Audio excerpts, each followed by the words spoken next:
Court documents say that Eric suspected that she was actually trying to poison him before, more than once. And he warned his family that, quote, if she, she's to blame if anything happens. That's what he said to them. He was reportedly considering divorce at the time, too.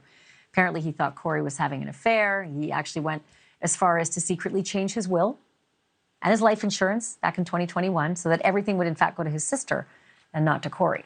I'm joined now by Greg Skordas. He's the spokesman for Eric Richins' family. So I'm curious about that party.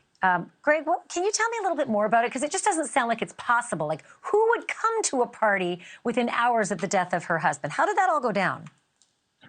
Well, it had been planned apparently beforehand, and it had been planned because they had both assumed that they were going to be closing on this house, the house that you just showed on that picture, Ashleigh, a few minutes ago. And there was this $2 million house. It's a 22,000 square foot house. She went ahead and signed the closing documents the next day, purporting to have done it while he was still alive. But she was celebrating the fact that she was about to make a bunch of money, she thought, by selling this house and then flipping it and selling it for much more than she was buying it for. And they were going to fix it up a little bit and try to make a $2 million house into a $5 million house. But who's coming to a party? Did she just not tell anybody who was like toasting this big, purchase that, oh, by the way, last night my husband died? It's too strange to be true, but that's exactly what happened. I mean, she had this thing planned. She had this big event planned. And the fact that her husband had died, actually been murdered the night before, didn't seem to dissuade her from doing what she ended up doing, as you well know, because you just talked about it. She even wrote a book about it. I mean, even if she ends up being not guilty, by a jury's standard, that's just filthy to carry on like that after your husband dies, to just go ahead and, drink, toast everybody. Okay, now they have 3 boys, right? 3 little kids. Right. Who's looking after the children? What's the status of those little ones? They're still in the area. They're with a close family member. They're all 3 together, as siblings should be. They're in very good hands. Everyone's very comfortable with where they are right now. I think they're protected, and by all accounts, they should be in very good shape going forward, even though they've lost their father and may very well lose their mother next.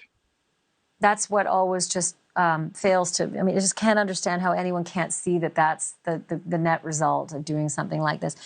What did he say? What did Eric say to his family when he was worried that things, weren't going well, and he was concerned that she was actually trying to poison him in the past, not once, but a couple times? Yeah, the lethal dose was actually the 3rd time that he had been poisoned. After the 2nd time, he warned some family members that he thought she was trying to kill him, and in fact said to them, if something happens to me, by all means, you should check my wife out. You should check her out and make sure she didn't do this, because I think she's trying to kill me. So he was suspicious. He stayed together for the kids. He stayed together for the family. He did what he thought was right to maintain the family. But all along, he knew what I guess must have just torn him up, which was that his wife was probably trying to kill him.